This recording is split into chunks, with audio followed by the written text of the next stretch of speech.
Good morning, Susan. Good morning. How are you? Okay, thanks. Good, good, good. Are you the trainer today?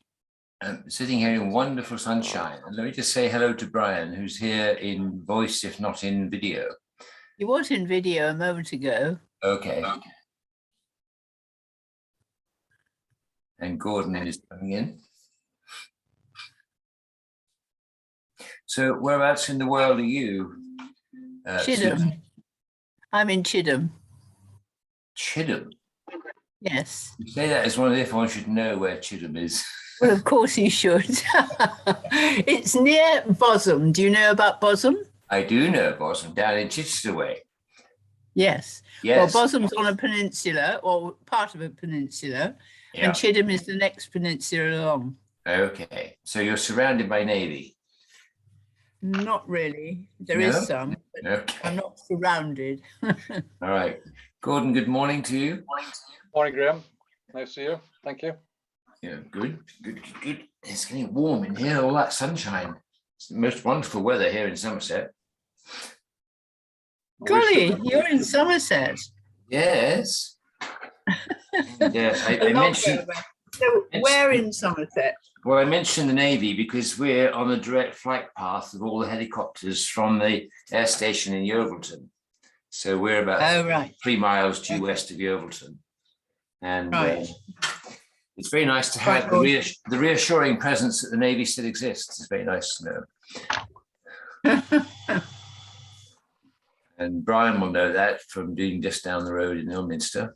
Being ex-Navy, I'm also reassured that the Navy still exists, so that I can continue to pay my pension. But Well, yes, you're quite right. We have the dubious honour of having Merrifield right next to us, and are constantly buzzed by merlins, wildcats, and whatever other thing they're flying over there. Yes. Not These are planes, are they? They're literally right on top. Helicopters. Helicopters, right. Yeah. Yes. Well, Sorry, yes, helicopters, yes. Just to keep the whole Lots thing of moving them. forward, we've got RAF Wittering, and I'm at the end of the flight path of that. But fortunately, Oh my. operational But base, where is this? Rutland. Where? Sorry? Rutland. Rutland. Yeah, near My Peterborough. goodness.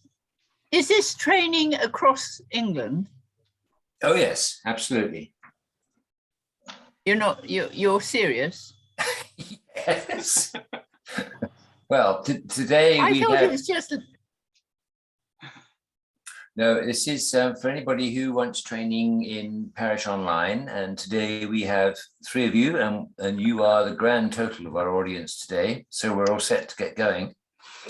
So what I'd like to do is just check that everybody is somewhat familiar with Parish Online.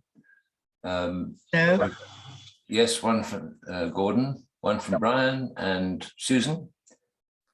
Not really. Not really. So this is your first exposure to it?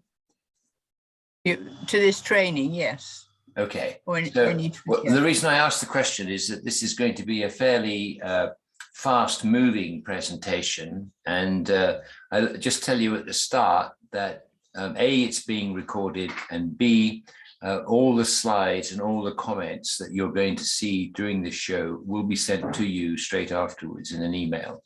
So you shouldn't need to make notes, but if you do, it may help to sort of put questions into the chat session, and then we can get to them at the end if you have any questions that have occurred to you on the way through. So let me share my screen, and let me shift to the presentation. And hopefully you can all see now a big announcement that we're starting. Okay, so just a quick note that if any of you are likely to have sirens or police cars or dogs barking in the background, it would be courteous to mute your microphone, please. We'll be racing through this, but I do hope that you will stop me if you have any questions at the time, because there are only three of you. That's much more practicable. And we can always, if we run out of time, then any questions that have been left in the chat, I will answer afterwards. So what we're going to do today is just tell you who I am, and then what we're going to be covering, and how we got there, and then there'll be a Q&A session at the end. So I'm have been in the IT business for the last 35 years. I'm also a parish councillor, and in my IT time, Parish Online rates is one of the finest applications I've come across, and I have seen many. So I think it's a very good application. There was no user group when I started using it, so I started one.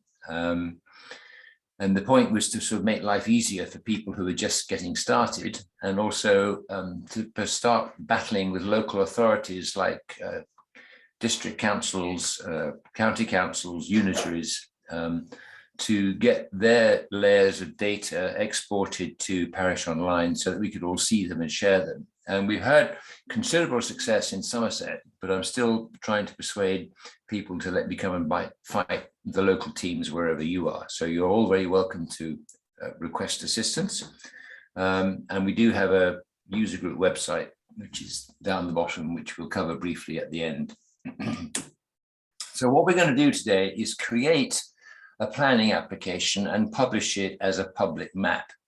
And the reason for choosing a planning application is that it's a fairly complicated thing, and it includes most of the tools and techniques that you'd want to use in Parish Online.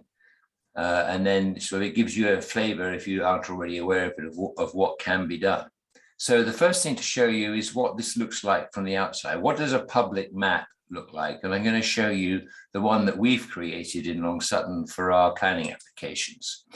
So you'll notice that we've gone to just a regular old browser address, and this address is publishable and visible by anybody in the country or in the world, come to that. And what happens is that it pops up with this map, which is pretty useless as it stands. But bear in mind, this is just somebody looking at this in their regular web browser. They can scroll around, they can zoom in until it makes a bit more sense, and they can control the layers. So what I've done here is put a legend in explaining what the colors mean, but you can go in and turn off the legend because it gets in the way and it disappears. And then each of these planning applications is a link to a database. So Parish Online is what's called location-based data. Anytime you want to find out about something, you just click on it. So if I click on this red house here, up in the left side pops up a column of data about this particular entry. And really useful is a link to the portal from the local planning authority, which in our case is South Somerset District Council.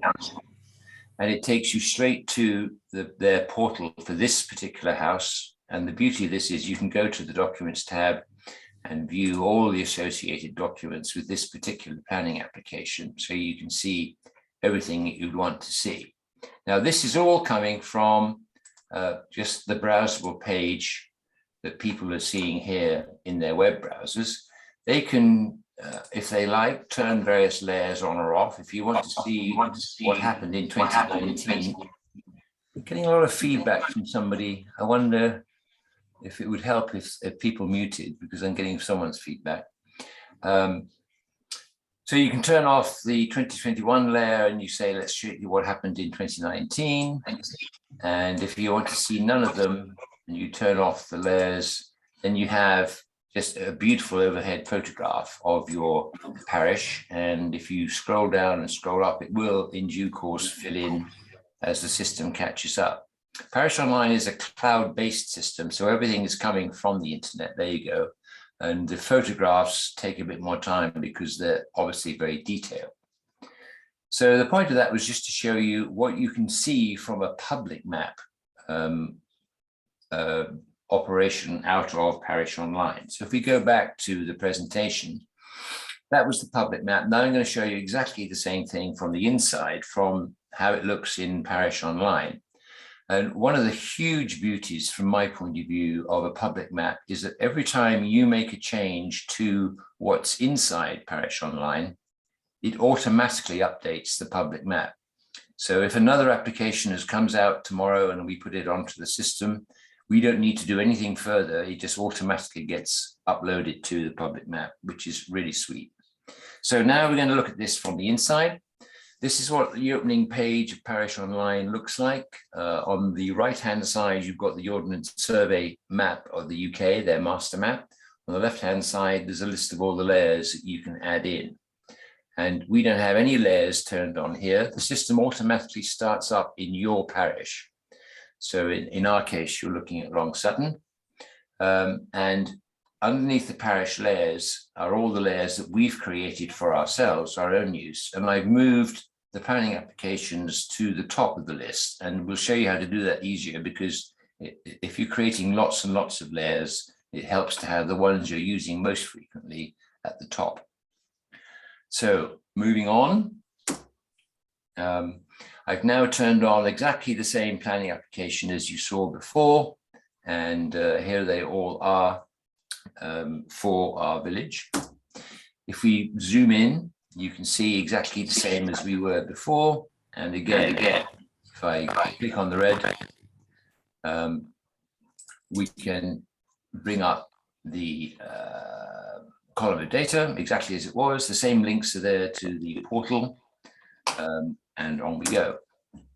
So here is the portal, same data that we looked at before, and there's all the same records for the planning documents for that particular house. So basically, I've shown you what we're going to do today, what the achievement will be when we get there, and why it's so useful to parishes to have. So now we have to go ahead and show you how we do this. So the first thing to do is to create a new layer for the planning applications. Sorry, Graham, can I just interrupt there? Just going back to what you were showing there before, in one of the drop-down lists on the left-hand menu, you have a section for parish. No, going back before.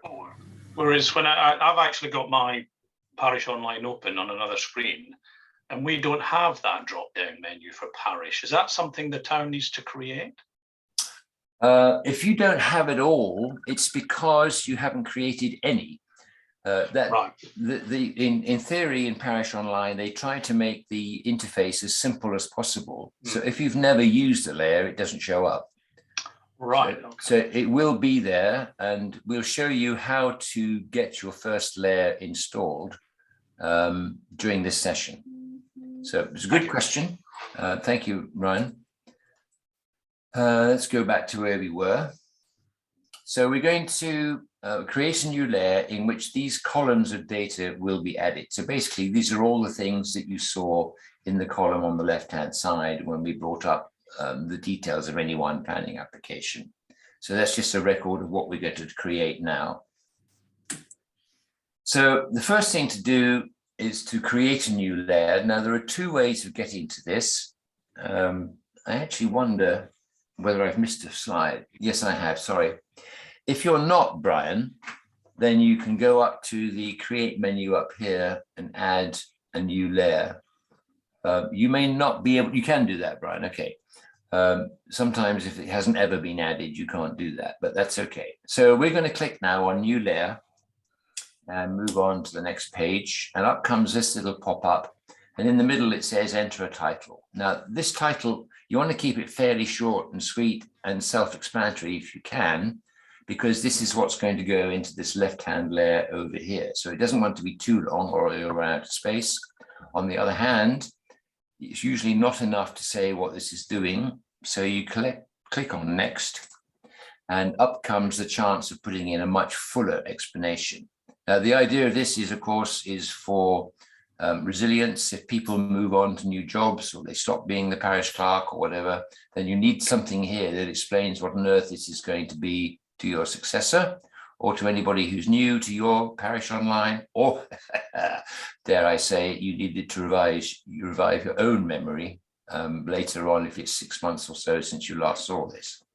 The main thing you're going to do here is select a geometry type. Now, the choices are point, line, or polygon, and you can only have one of those geometry types per layer. So planning applications tend to cover areas as well as individual houses. So we choose a polygon, but points you might need for things like bus shelters, grit bins, that sort of stuff, and lines you would use for footpaths or new roads or the like. So going on to the next, up pops this create a new layer screen. comes completely blank when it starts, and you add a new layer by clicking on the plus sign. And up pops the first one, and by default, it's called name. Now, you can only have one column labeled name because they all have to be unique. And you change the name just by putting your mouse on it and changing it. And we're going to change this one to the application number, as that's the first thing that you need. And then you collect a few more because we need more columns. So they'll be clicking on the plus. And I've added these in for you just to save time. The type of fields that you're creating, you have the choice of text, date, or number. And this is a date here. I tend to leave it as text because I spent a lot of time in the States and got very confused by their backwards way of putting in dates. So rather than putting in DDMMYY, I tend to put in DDMMMYY, which is text. So this is purely a personal thing. You can have you can choose the date field, and that puts it in the normal English way if you're happy with that. So we keep adding more columns. Click on the top plus sign, and I've added in these extra ones for you. And we're stopping at this point because the decision by the parish council is we want the same answers to be put in each time. So we're going to create a drop-down list. And we do that by clicking on this smaller add plus here. And up comes a little box that says, okay, what do you want to add in? And the first one we're going to put in is supported. So I'll type in supported. And then we've got 3 or 4 more. So I'll just show you those. So these are the standard answers that you get to a parish council meeting saying what the council is deciding. And then when we're finished, we'll click on confirm. And you can now get the choice if you're not happy of going back and making adjustments to this. But the point is, I wanted to make to everybody that it's extremely easy to make editing changes later. So you don't have to get everything right precisely the first time. It's very easy to go in and make adjustments. If you discover that you've got a field too many or a field too few, sorry, they call them columns here, you can just go back and add them later. So we're going to say we are ready. So we click on finish and it pops up to the next page. And on the left-hand side, you've got a sort of a where you've been so far. This is what we've called it. This is what we described it as. It's a polygon. And then these are the columns we've added. And it tells you that we've added, I put in 5 items for the parish online. And we're now going to do a link to the LPA portal. But you can change the order of these. If you don't like them, you just click on one and move it up or down with the arrows here. So we're happy with this. We click on save. And we go here to add the new layer all the way down at the bottom. You can't find it, so you've got to scroll to the bottom. That's if you've got lots of these layers already. Brian, you're going to have a nice blank screen when you start. That makes life easy. But what we do is show you how you can move the new layer to the top, because that's what you're going to be working on. So we're down at Planning Applications 2022, which is what we've just created. If you click on here where it says drag to on the equal sign, you get the little drag to reorder, and then you can just pull it up to where you want it. And I'm going to move it all the way to the top up here. Now we need to make some changes to the columns, which is over here. So you're currently clicking, it's showing the general layer. We're now going to click on the columns tab, and up pops all of these lines. Now by default, search and query are all already ticked for you. And by and large, that's a good choice. So you can just leave them as they are. What we're going to do is to say at least one field needs to be required. And the point of that is that the system will not let you save a new record until you've made at least one entry. And the best entry is usually a number or a name, something that will enable you to find it in the future. It is possible to put a mark on the map and then have no entry associated with it, which is very tricky, because A, you've got no idea what the mark is for, and B, there's no data record to go with it. So I like to suggest you make at least one field a required field, which means that you have to put something in when you're creating a new record. So we're going to do that. Oops, sorry, what have I done there? Try that. There we go. So I've actually made all of these 5 required. And then I just need to move my pictures here because there we go. So now we're going to say some of these fields should appear in the public map. And you have the choice of which ones you want to appear, because you may have some details which are either personal or private or should not be made public. So if you use your notes column, for instance, to say this particular applicant is a surly old curmudgeon, you wouldn't want that to appear up on the public map. That's just a note that you've used for help within the parish council. So you can select which fields you wish to go into the public map. So we'll select those. I must get this right. There we go. And I've selected everything except notes, because that could be information such as telephone numbers, people's names, whatever, which you don't want to be on the public map. Now, the last thing is, you remember we had a link to the local planning authority portal, which is this link column here. So we're going to click on that and you get the tick mark, but then you absolutely must remember to click on the 3 little dots to the right. And that's just saying what sort of link do you want. And when we click on those dots, you get up this little pop-up box. In 99% of the cases, just accept the default. Selecting these other values is actually quite a training lesson in itself. It's quite a complicated system. So just accept the default and click on to confirm. So now everything is the way we have it. We want it. We're happy with it. We just click on save, which is this nice bright yellow button up at the top. And it asks you to be sure, and you say yes. So you click on save, and it does save. And you normally get a little green box here that will say successfully saved. If for some reason it hasn't, you'll come up a little red box. And that's usually because there's been a glitch in the connectivity. Just save again, and you'll get it back up.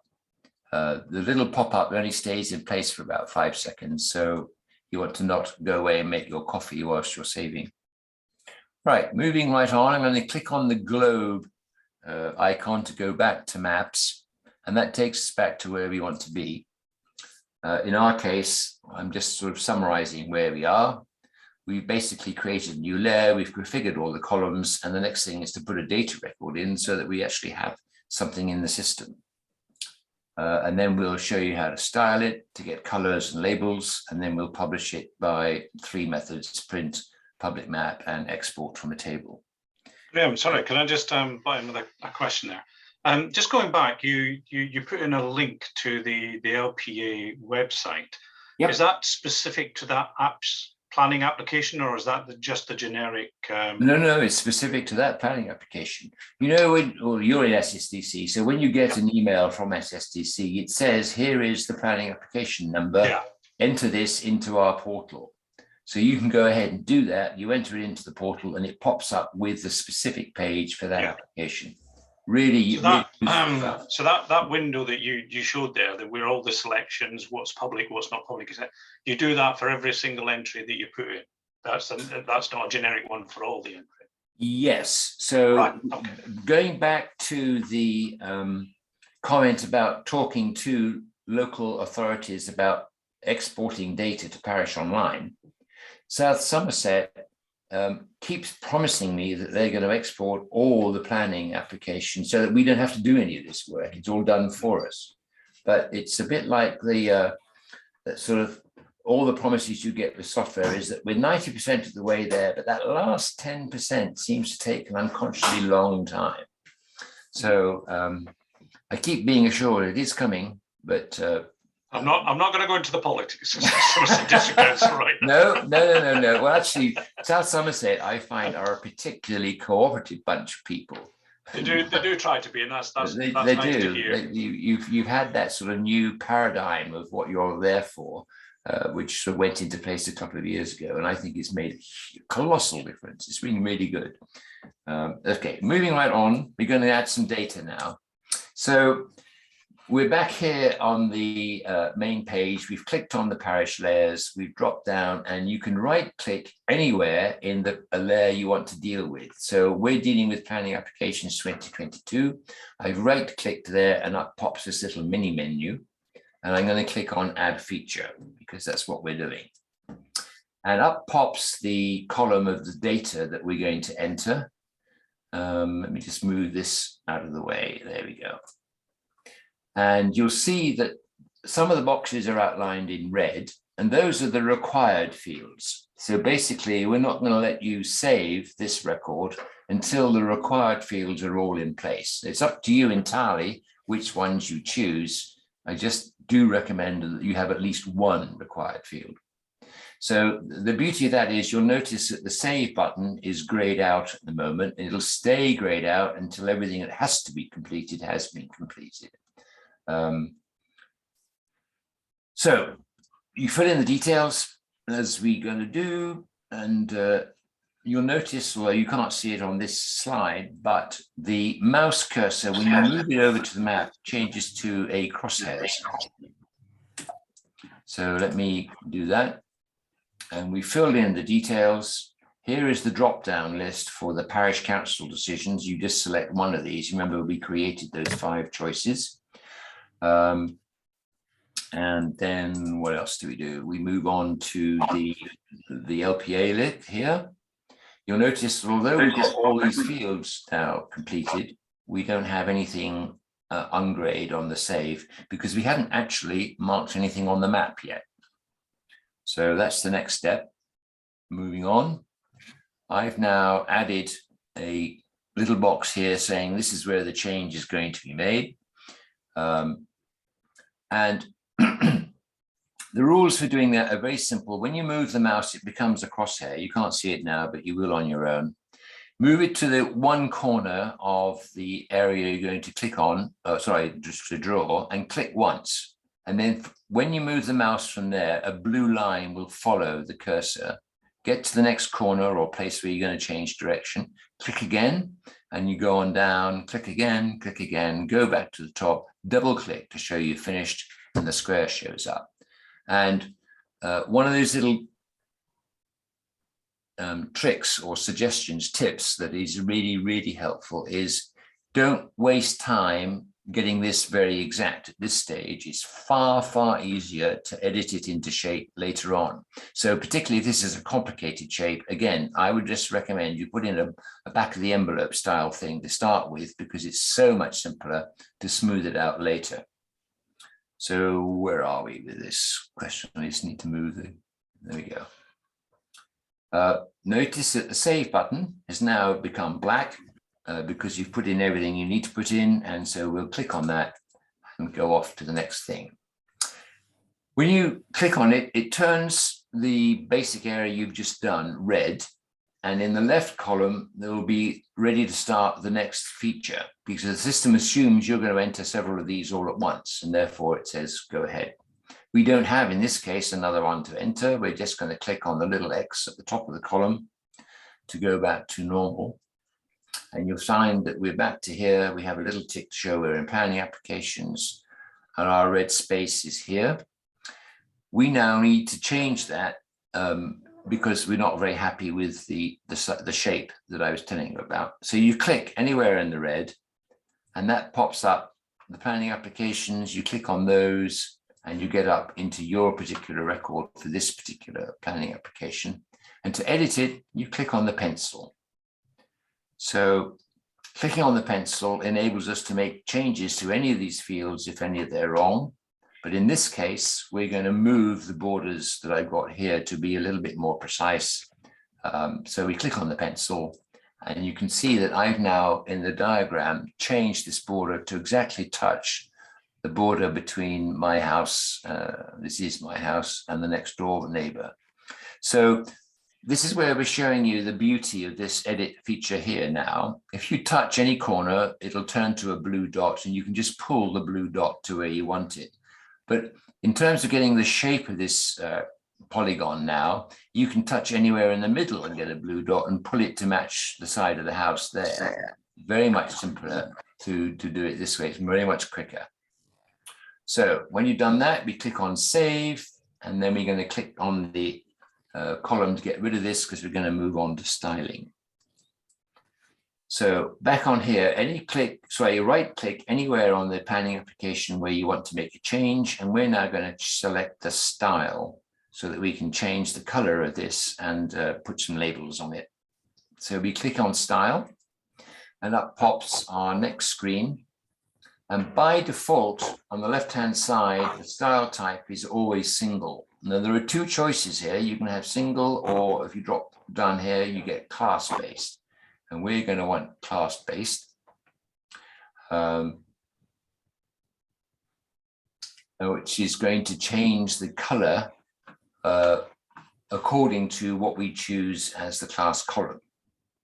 So at the moment, the color is red. You've got a nice big preview to let you know that. We're going to click on the single here and change it to class-based, which I've done. Then it says, which class column do you want to determine the color? And we want it to be the status per the LPA. So we select that field. You'll just see as we're passing, it's taken the application number as the default because I just haven't selected it yet. And you'll see that the application number is now visible here. So in other words, you're setting the scene for the color coding to be determined by whatever you've chosen here. Now we're actually going to change this to status per LPA, which I've now done. And you'll notice that the four entries that are permissible from the LPA have arrived in this right-hand column. And the color coding is all wrong here. So you wouldn't expect approved to be red, you'd expect it to be green. So to change the color, we just click on the red, which I do, and up pops the color chart. And you can have the choice of either putting in numbers if you know the very precise color that you want, because these are obviously standard throughout the computer world, or you can go up here and select the area that you want, and you can move around till you get the precise shade that you want. Or what I suggest is much simpler, is you just select one of these blocks. So we were on red as the selected color. We want to change it to green. So we click on that and we save, and lo and behold, it's changed to green, and your preview color changes here. And you can do the same for these others down here. So I don't want the refuse to be a light green. I want it to be red. So I click on the light green, and we change it to red in exactly the same way as we showed you before. So the next thing we want to do is add some labels. So what we're going to do is say over here in the left-hand side, the labels column is going to show the application number. And we want the label column to have text of this size, text of this color, and it shows up in the preview over here as what it's going to be. And you can mess around with these to get whatever you like, but I recommend when you're starting, just take the defaults, they're fine. So we're going to go with that. And now you'll see that we've gone back to the main map, and our application has automatically changed to match its status, which is awaiting a decision. So it's gone to purple. So we've actually been successful in changing the color. And we've also been successful in getting a label attached, which is the application number. So moving right along, I was going to say, how on earth do we get this information out to people, whether it's fellow council members or members of the public or whatever? And the first one we're going to choose is print. So to print this out, you have a choice of it becoming a PDF file, or you actually print out on a piece of paper. But if you click on this print menu here, up pops a square of what you're going to see on your printout. And you can adjust this square by the plus or minus buttons or scrolling around until you get inside the square what it is you wish to appear on the printout. Over here, you add a title. And these are all blank when you come up with the print screen, and I've just filled these in for us for demonstration purposes. You have a choice of the template, can be A4 landscape or portrait, A3 landscape or portrait, or a custom base to whatever you want to do. and you can scale it. Again, I would just suggest you accept the defaults. You have a choice of printing it as a PDF or as a PNG, which is a graphics file. So a PDF is a document, if you will, which everybody can read, no matter what system they're using. PNG, ditto, but they may have to have some sort of graphic program to read it. You get the choice of adding a legend, which I've said, yes, please. And that gives you the color coding instructions on the printout. Again, to clarify for people, we've put in a north arrow, and the toggle mask is on by default, and I would just leave it there. So now we're going to click on the button, which you can't see. Sometimes down the bottom here is a button that says print, and I'm going to click on that. So it whirls away to itself, and it comes up and says, here is your print. Just a tip for people, sometimes they don't see this. It often, if there's a lot of stuff up here, it drops down off the bottom of the screen and you need to scroll down to find it, but it will be there. And to see what the print is, you just click on the arrow there, which is what we're going to do now. And up pops a nicely labeled box with exact picture of what you had. It's got an author's name in it. It tells you where you are. Although you can't see it on this picture, down the bottom, there's a copyright statement. So you've met the Ordnance Survey's requirement. Here's the legend saying what the color means. And you've got a north arrow. So that's a printout. You now have the choice of either printing it onto paper with a printer, or you can download it as either a PDF or a PNG, whichever one you selected on the previous screen. Okay, now we're going to go on to show you a different way of exporting information, which is as a spreadsheet. So we go back to our layer that we're dealing with. We right click anywhere in the layer, up pops our little sub menu, and we go down and select table view, which is what I'm doing now. And up pops what is effectively going to be a spreadsheet. Now, for most people, there'll be lots of entries here. Each row of data is here. We've only added one field to our record so far, so you only see the one. But the point of this is to show you that you can just click on export and you get it as a spreadsheet, which is really helpful for, it's very quick, obviously, in a spreadsheet to just eliminate the columns you don't want. And you can make additions if you need to before sending it out to anybody for whatever purpose you want. But very simple to produce a spreadsheet of any data inside Parish Online, and you do it by right-clicking on the layer and selecting Table View. Brilliant. And the last one that we were going to do was, I think, the public map. So we're back here. Oops, sorry. Jumped too far. There we go. So, public maps. In the top right-hand, let me just go back to the previous page. Sorry, in the top right-hand column up here, you've got a cogwheel, which leads to a drop-down menu like this. If you haven't found it before, the help and support field is brilliant for finding out how to do things in Parish Online. And in particular, the support bit is opening a ticket to say something isn't working, or I'm stuck, or I'm lost. Parish Online, the people are very quick at answering support tickets. You know, lots of places will say, thank you very much for writing to us. We'll get back to you within the next 3 days. These people are usually back to you within an hour. They're very good at that. So we're going to make a new public map, which is under administration. So I'm clicking on administration. And you will find that on the left-hand column here, we need to select public maps. And the middle column will fill up with all the public maps you've created in the past. And in the case of some of you, it may be completely empty. And we're going to start with a new one. So because we want a new one, we're going to click on the plus sign here. And up pops a wonderful sort of flow chart. This is the system that shows you where you are in the steps. And we're on step 1. Which says, what do you want this public map to convey? Do you want it to convey photographs? Do you want it to convey the detailed map or a basic map? And in our case, we're going for the aerial imagery. So I click on that, then click on to select it, and then click on next to go down to the next page. And you're now going to get 2 pages of layers that you can select from. And the first page is any layer that has been created by you, these are parish layers, or they're in your asset register. So what happens is everything you've done is listed here on the left-hand side. If you want it to appear in the public map, you just click on it and it shows up in this column here. So I've selected for today's purposes, the legend. That was that funny little sort of block you saw me turn off in the first public map I showed you.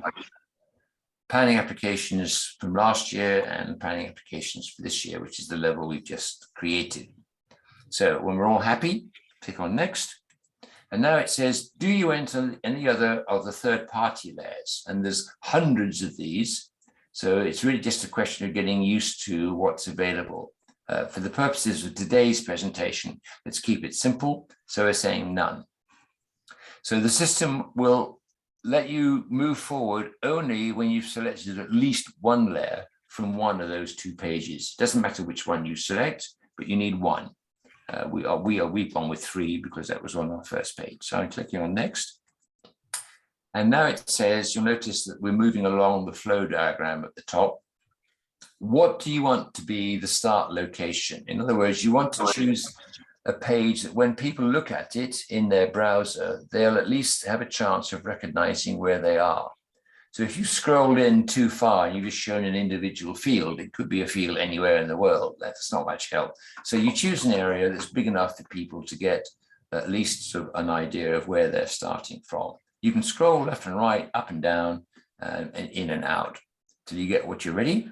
When you're ready, you click on next. And up pops the third, or rather the 4th point, the configuration. And you put a title in here. You can say whatever you like. This is just for your use. It doesn't go out on the public map. In the left-hand side here, again, set the defaults, but basically you want the public to be able to control their layers, i.e. just click and turn them on and off as we did. You can post a query like what is the postcode or something, and anything else like that. The right-hand side column is what layers do you want to show up when you first start. So I've said I do want planning applications 22 to show up, but the planning applications 21 is there available, but they need to toggle it on if they want it. So you're just saying which ones you want to be there from the start. So we click on save when we're ready, and it pops up and tells you, here is what you've created, all right? It's a base map, you've chosen photography, you've used these layers, the photography, planning applications 21, planning applications 22, and it gives you the URL, which is, this is what you can send out to anybody who wants to see this. So to copy it to a clipboard, you just click on this little icon to the right. The code underneath is really useful if you have somebody who's quite familiar with your village website and they want to put the code straight into the website so that it appears as part of the regular menu. You just send them here, your website designer, your whoever looks after your website. Again, just click on this and send them what is here. And all they need to do is paste this into the right place in the website and everything's done for them. Now you do get the chance to have a preview yourself of what the public is going to see. I suggest that you're better off actually clicking on the URL, putting it up into your browser, and you can see it as they will see it in a browser, which is exactly like this. So basically, we've now created the public map, and you're just viewing it for yourself to see what it looks like. But you'll see that this looks exactly like the layer that we've just created this morning. So moving right along, we're done. I'm wide open to all sorts of questions, and I'm going to stop screen sharing so I can see if there's anything in the chat system, and there isn't. So we now pause for station identification and questions from the assembled multitudes. A quick one, Graham. The spreadsheet that you referred to, can you alter any of the information in the spreadsheet format, and then that is reflected on Parish Online, or do you have to go through So No, to me, this- logically, if you have all your planning applications, you can alter them there and then, especially when decisions. Absolutely, no, that's the beauty of that table view, is that yes, you can make changes. The only thing you can't do is add new records, which I find really irritating. But, but you can, if you've got a mistype or the name is wrong or something, you can change everything there. So yes, once you've exported it, of course, you can then do whatever you like with the exported spreadsheet, but that's got nothing to do with Parish Online at that point. But whilst you're still in table view inside Parish Online, yes, it's a really useful way of making changes. Fantastic. And I appreciate this is probably a question you need to South Somerset. But when it comes to the planning applications, because as you probably know, we used to get a printout every so often. The parish councils used to get a printout of any planning application coming in. But now at the moment, you've got to go in each week. So who's actually input? Are you relying on volunteers to input this, or is your parish clerk doing this? In our case, I'm doing it, but the parish clerk is also the town clerk for Somerton. So she's very familiar with it, and she uses this more on Somerton's behalf than on ours, because she's 90% of the time played by Somerton, and a couple of hours a week is allocated to Long Sutton. But she's a fan of Parish Online, but particularly when I do the work. Yeah, I mean, I'm trying to convince our council that this is a fantastic tool. I mean, I only just discovered it last year, and I just think it's a wonderful tool for parishes and for town councils to be able to, well, to do a lot. And I think it would save our clerks and our officers time as well in the long run. But it's putting that initial investment. It's like a lot of things. You've got to spend a lot of time and investment in the initial part to then to benefit in the long term. You're absolutely right. There's quite a steep learning curve, and certainly a steep data transfer curve, which comes back to you in spades later. I mean, you're probably familiar with Compton Dundon, just up the road from you. They conduct their entire parish council sessions within Parish Online. And we do have a video of how they do that. It's absolutely fascinating to watch. You can pick that up from the user group page, go into previous clinics, and there's a wonderful video, I think it's the fourth choice, from Compton Dundon, of showing how they run Parish Online, they run their parish council meetings through Parish Online, and you see the time savings there, because they've got everything on a map ready to go, and the councillors get much better understanding of what you're talking about if they can see it and touch it, and generally get a visualization. And although it wasn't a subject of today's conversation, the beauty of the mapping system is that you can throw in layers of data that most people forget to consider. So you throw in the conservation areas around you, the sites of special scientific interest, any grade 2 listed houses, all the things that councils ought to be taking into account when they consider a planning application, but often don't, because they're not aware that they're in the middle of a site of special scientific interest, or whatever it happens to be. If you've got a few seconds spare, I can show you the Hinkley Point system that they use. Let me just do that, if I may. Are you allowed to? It's not secret, is it? Well, actually, it was done in Parish Online. Right, so it's in the public domain. As a public map, yeah. Let me come back to, where are we? Here we go. You just need to get your photographs out of the way. There we go. So I'm going to select here, I'm going to select here, go down to Stoddart-Stones public map and their footpaths. So this is a real life example of a parish council using this.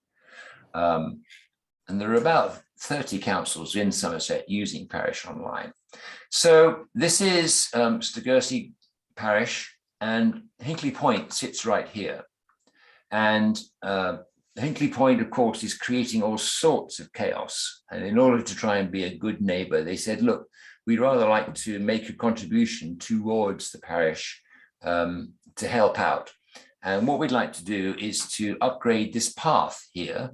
We'll tarmac it and make it nice for mums pushing prams, children on scooters, adults on bicycles, whatever, to be able to go along a nice smooth path rather than the muddy, rutted sort of mess that it is at the moment, particularly in winter.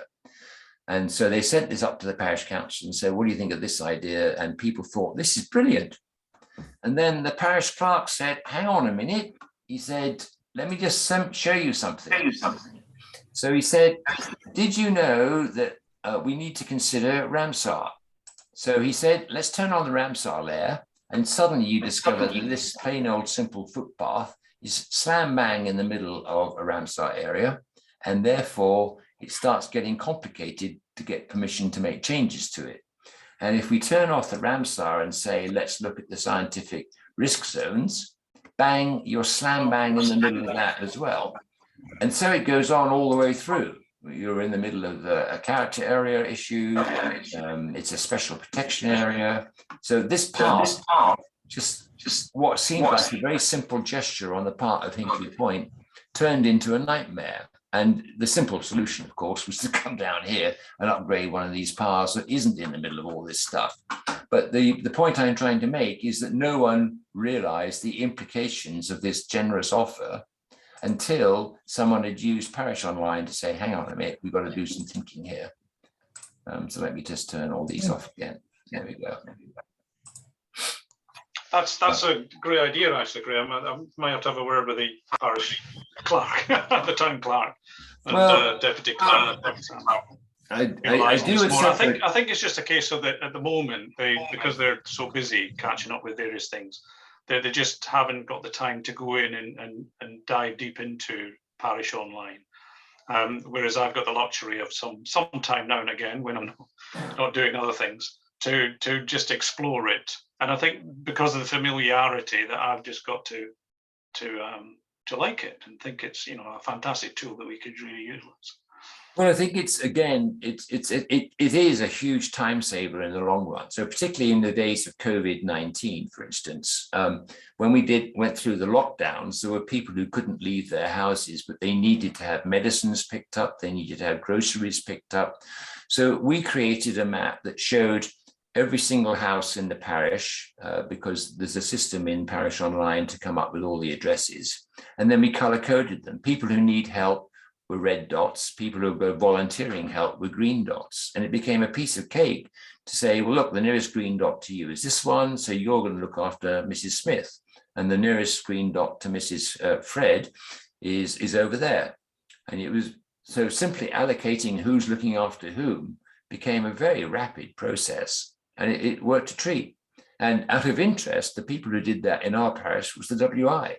So they took it over. So we gave them access to Parish Online and off they went. And so I think the other beauty of Parish Online is that you can spread the load. It doesn't have to be done by some overloaded parish clerk. Just as you're doing, you can ask somebody else to do it. We've actually found, or rather, I tell a lie, Langport has found that it's a great way of recruiting young people to the parish council because it's actually quite appealing technology. So you get some young nerd who's arrived, who's not in the slightest bit interested in being on the parish council, but he really does want to play with this gear. You bring him in and set him on his way. And that's really worked well for Langport. They've got 20-year-olds on their council, which is something you'd never see anywhere else. So it's got all sorts of things. I like the one that lets the children play. So there's a system called geolocation, which if you've put things into Parish Online, they will then appear on your smartphone. So you send all the children out and say, would you please do a treasure hunt? We want to see how many bus shelters you can find, how many grit bins and how many lampposts, and please photograph each one of them. And those photographs will appear in Parish Online. And suddenly your asset register is now up to date with a photograph of everything. And you haven't done a thing. The kids have done it all. And they've had a great time. The schools loved it because they've sent the children out into the fresh air on a useful task. They've all got smartphones nowadays. And you can turn it into a competition who can do the most or who can do the best. And it's, you suddenly, your workload as a parish clerk has disappeared. The kids have done it. So I think there's all sorts of ways of saving time, but I do agree that getting started is a problem. And if you're already running flat out, then the only thing you can do is turn to your willing consultant who says, can you help me? And I say, of course I can. I'll do this for you for a tiny, tiny fee. But that's en passant. So the last thing I like to offer to people is I've got some questions, Graham. Sorry, yes, Gordon. Yeah, a couple of points. First of all, style editor, is that only on layers that you create yourself? You can't do any style editing on the master layers that are provided? Absolutely. They are third party. You have no control over them. Quite right. Okay. Right. Next question. I noticed on Long Sutton, you had minutes of meeting layer, one of your layers. Yes. What do you put in there? Oh, really, it's where you put exactly the minutes of the meetings that we hold, because you can attach a document of any sort. We can attach anything to a record within Parish Online. So we produce the minutes of the meetings and then just attach them to the village hall, because that's where the council meetings are held, and they're ready reference to anybody, because they're all on the village website anyway. But that was just me playing around putting them in. Oh, I wonder. I thought that sounds exciting. So it's just a way of storing those. Yes. Differently. Yeah. Right. The other problem I'm finding is accuracy of data entry. I'm currently putting all the trees in that we have. And we've got lots of them, unfortunately. And I'm finding it difficult to get the accuracy of the point. And you know, on the map, I put it on the map, but it doesn't tie in with my OS reference. Right. So let me show you that then.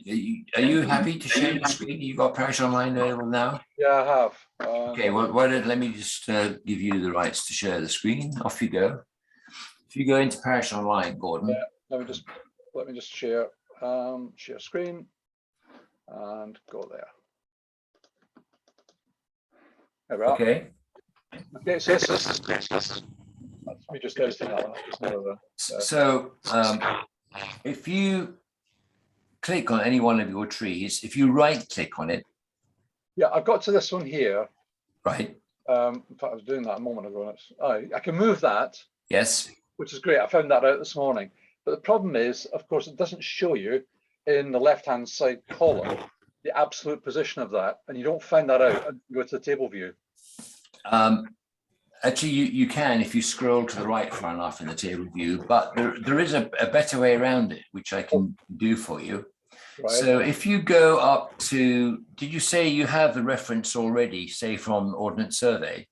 Yeah, I do. I don't have it here in my room. Okay, but... so go up to view in the top line. Yeah.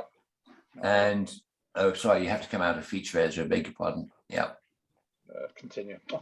That's how you do it. Right. So good. If you go into Coordinate Finder, and you can now put in your X and Y, easting and northing from the grid reference, or you can go down into the OS grid reference. Right. And what that does will put your dot exactly where you want it. Oh, right. So it'll put that blue dot, or actually it'll be a red dot, but it then shows you where you can move the tree to when you're ready, and it'll be the exact location of the grid coordinates. Right. And then you can have the layer, just go straight to the layer with that coordinate identified.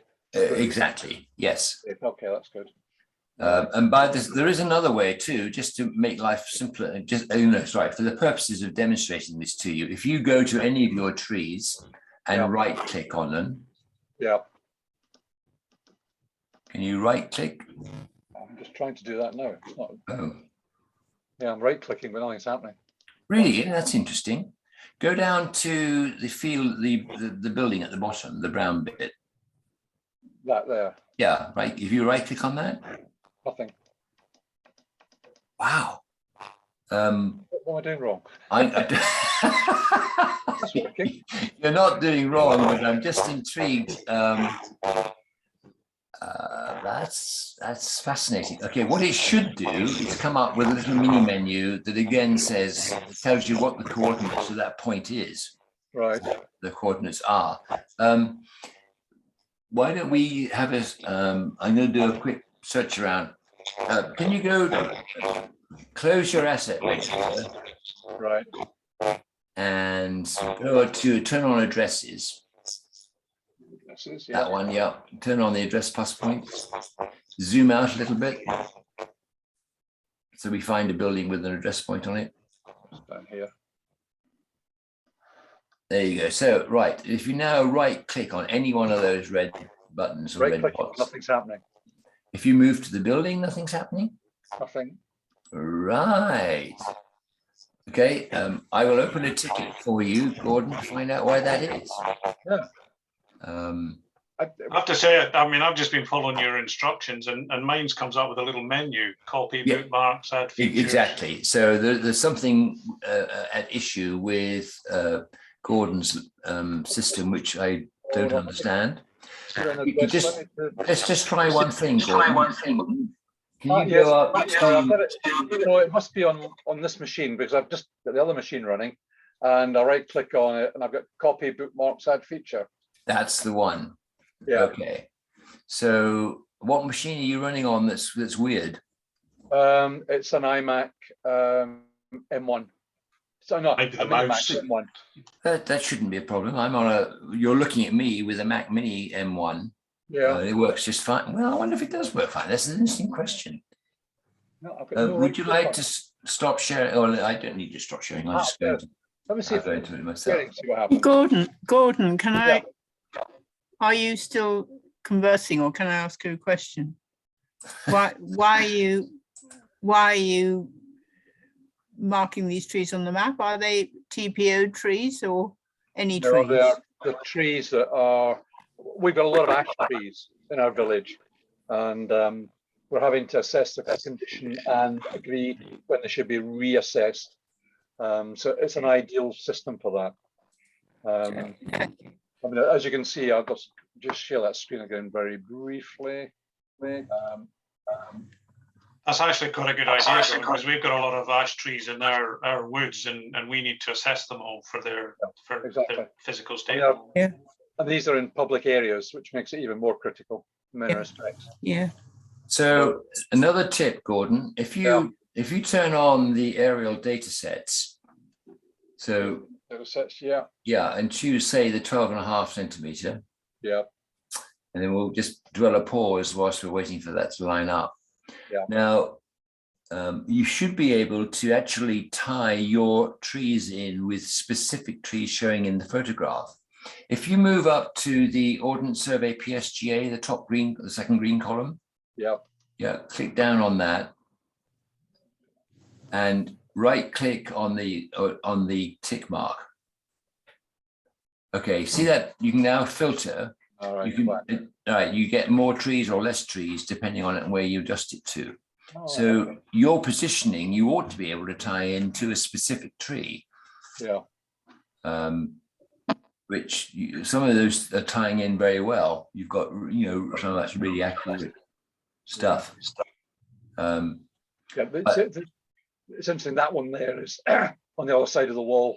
Yes, level of detail. the sort of thing you were complaining about, that it's not quite tying in, is it? If you look at all of this here, I've got all these little trees to put in that have now grown up compared to that particular Photograph. Well, I think, yes, so maybe you need to be on the 25 centimeter one, which tends to be a bit more up to date. So you can turn that one off. Perfect. Yeah. And actually, it isn't any better, is it? No, it's not. Well, let it catch up. You've got to let the system catch up first. It's not in focus yet. We will get in focus in a second, but you're still downloading it.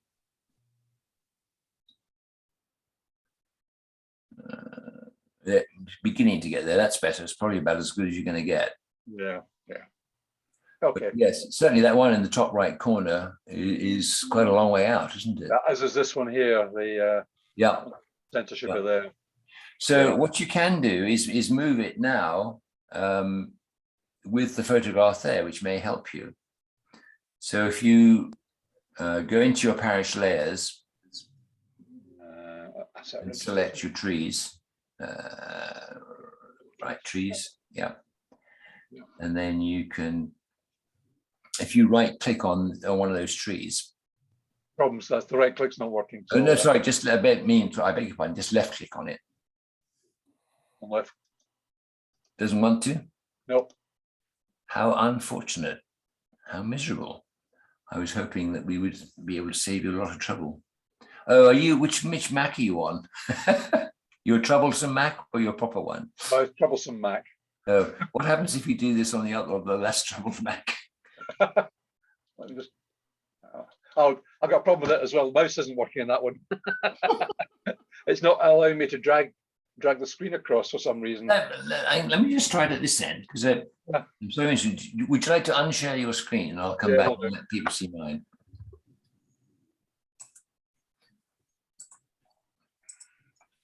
And you should be able to see mine now. Let me just, oops, we don't want to do that. Do what you've done, which is turn on a data set. And have I got some trees somewhere where I've got?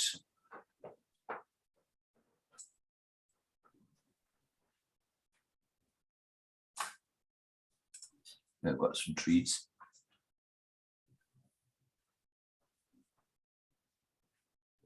Yeah. That's really not a big choice because I thought I had something for. Have you put it under asset register trees? No, I think we're going to have to cheat a little bit. Let me bring up, I think I've done it more in XMAP, which is the big brother to Parish Online. It may, come on, yeah. Sorry, I had to change browsers. It sort of, it tends to remember where I was last.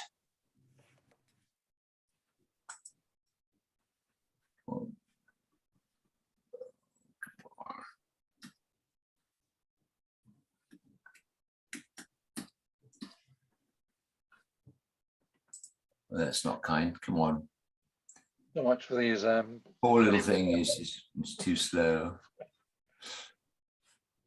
Well, I was just looking to see whether we can use the photography to do that. Because I know that we use it for doing allotments. It's very, very handy to just have the allotments visible. And I'm just wanting to see, maybe I should do it with allotments. Let's do it through allotments, which are, sorry, not there, going to be there. Like we may need to do a quick switch there. Allotments.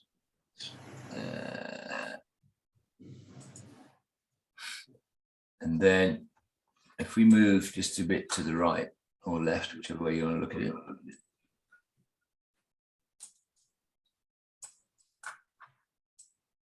I'm just looking for some allotments. Here we go.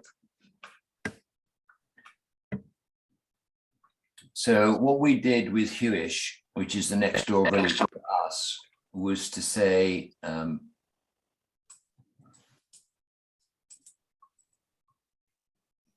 on the map, and then give it more photography, and we'll zoom in a little bit.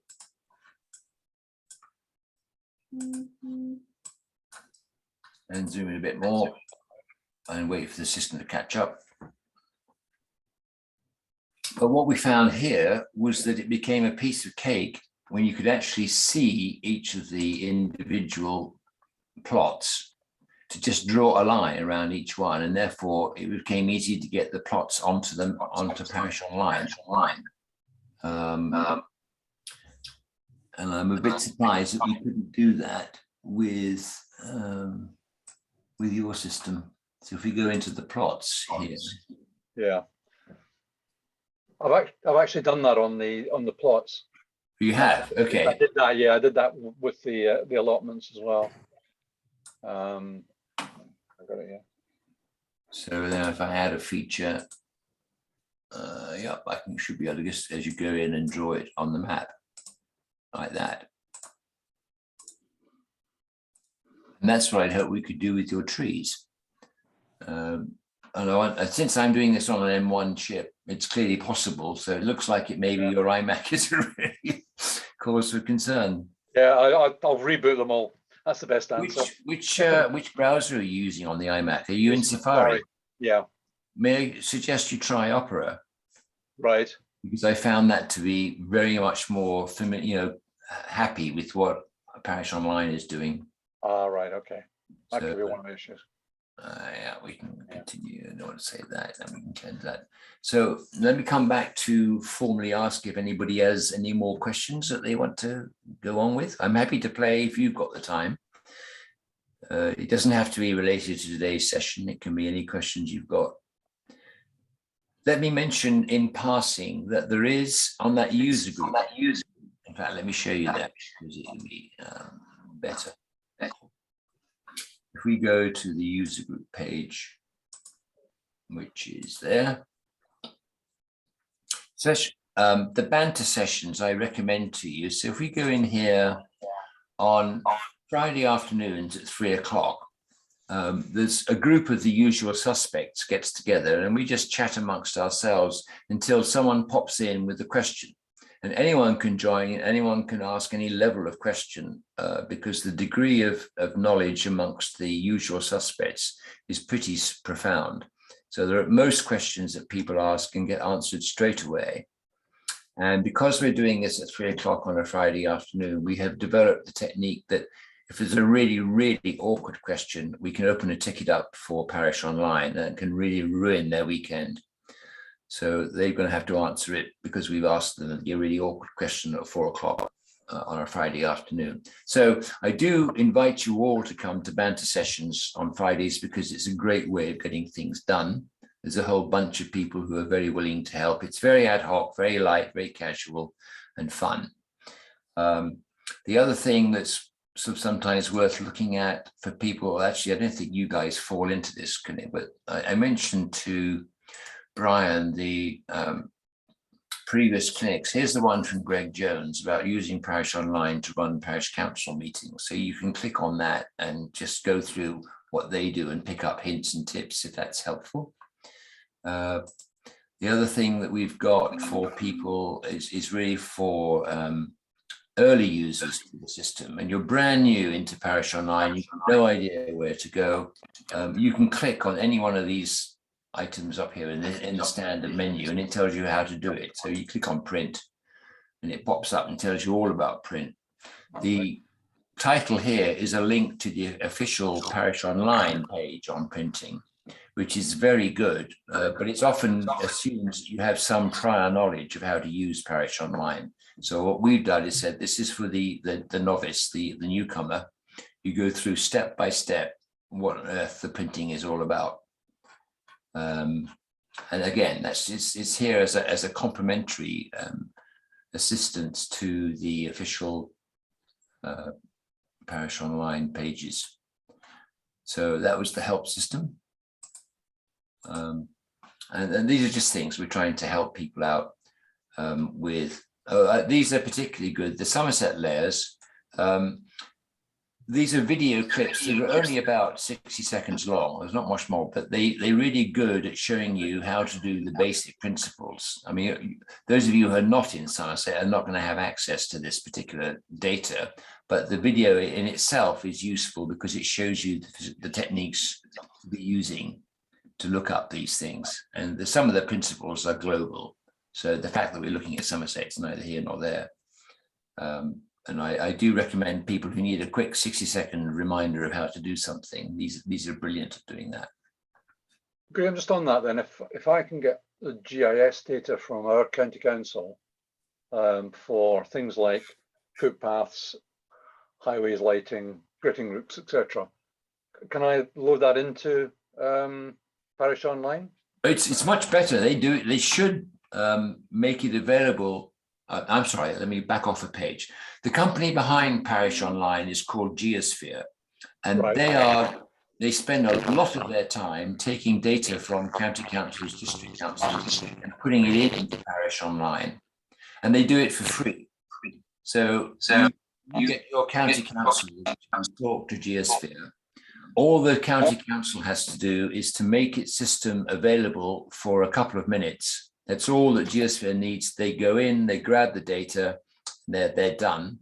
And then the data updates itself every time the county council updates stuff, all the time. So the best example of this is the Baines Unitary, Bath and North East Somerset. Right. They are constantly exporting 400 layers of data to their parishes. And just out of interest, Gordon, they also found that they saved themselves so much time and trouble by doing this that they buy the annual subscription to Parish Online for every one of their 347 parishes. They pay for it because it's a no-brainer from their point of view. The money they save and not having to have all those questions coming in about where are my footpaths, where am I this, where are my grip bins, they can say, look it up yourself. And that's what they do. And the money they've saved, they pay for the subscriptions. So Geosphere do global deals for a county or a district. If you say, I'm going to buy 150 licenses for my 150 parishes, they'll say, in that case, we'll knock 20%, 30%, whatever it is off, depending on things. So it's a big way. Let me just show you, I was going to show you my screen, go back to XMap, go back to, we can turn you off, we can turn you on, we can turn you off. We can zoom out a bit. And now what was I? I forgot what, oh, yes, I know I was going to show you, sorry. Right, come down here.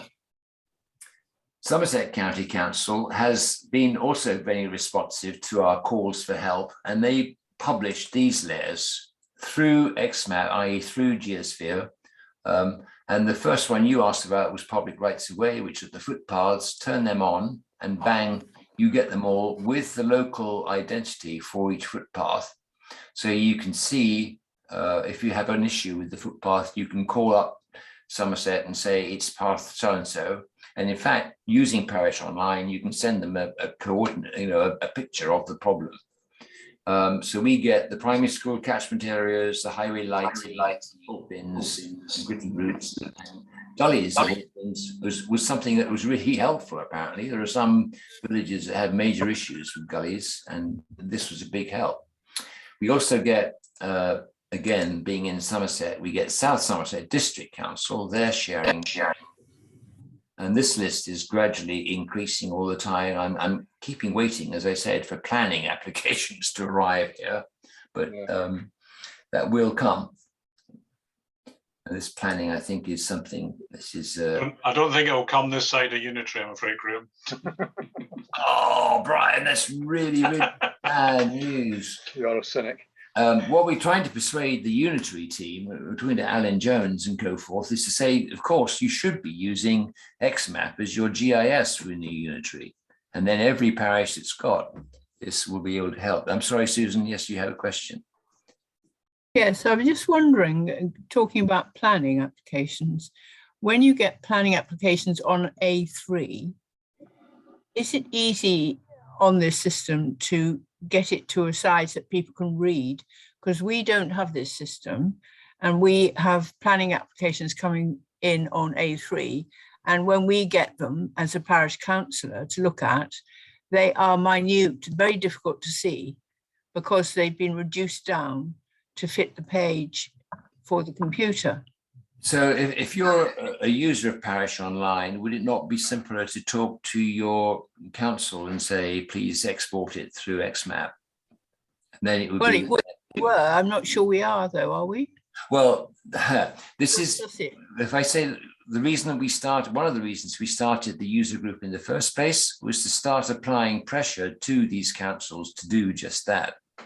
Yeah. So what we found in Somerset was I mean, this is not just because Brian's on the line, but they were extraordinarily helpful. And when we first started talking to the county council, they had no idea what we were talking about. But once they grasped what we were asking for, they really became superb. And they've been churning out, well, all these layers that we're getting here in the last couple of months because we asked for them. And we were faced with the issue of, they said, what is it that you want? And we said, well, what is it that you've got?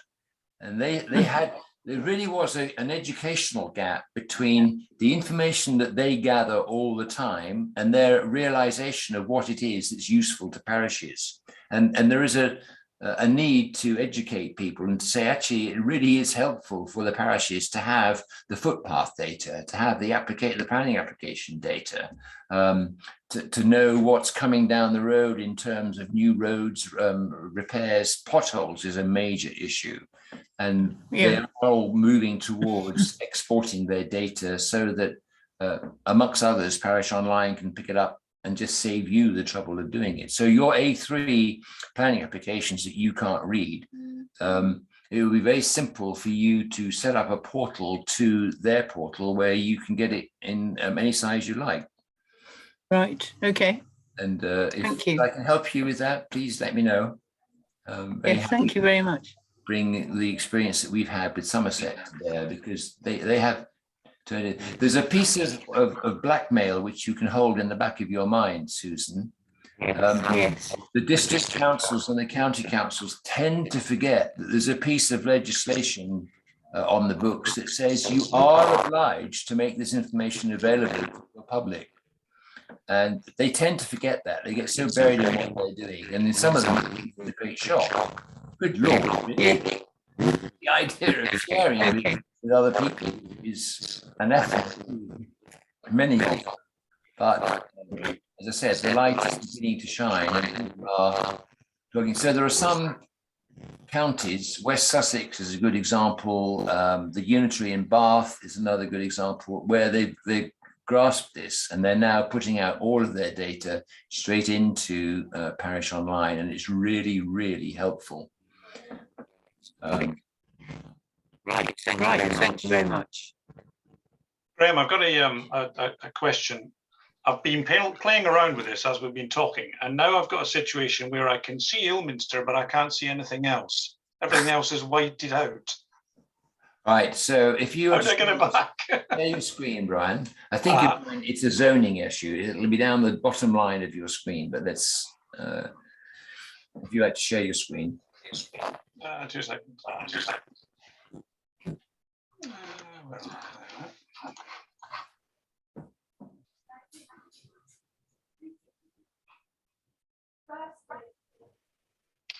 You threatened Can to, you see that? it hasn't, not yet, but it is coming. It says you're sharing, but we haven't actually seen. There we go. All right. Our internet connection in Ilminster isn't the fantastic one. Yeah, interesting shape. You sort of in portrait mode rather than landscape, but never mind. It's because of the screen I'm on. Okay, so what happens if you go into boundaries administrative and turn off the parish, or it is already, yes, turn off the parish layer. Doesn't make any difference, okay? And if you go down to the bottom, you see right down in the bottom row, there's a green dot. Way down the bottom of your screen, there's a green dot. What happens if you toggle that to the left? That's it to the left. Yes, and it makes no difference whatsoever. Oh, it is only at, yeah, just a slight. Yeah, that's sort of interesting, isn't it? You have no idea what you did to do that. Oh, I think I know. Well, I messed around with the shading up here.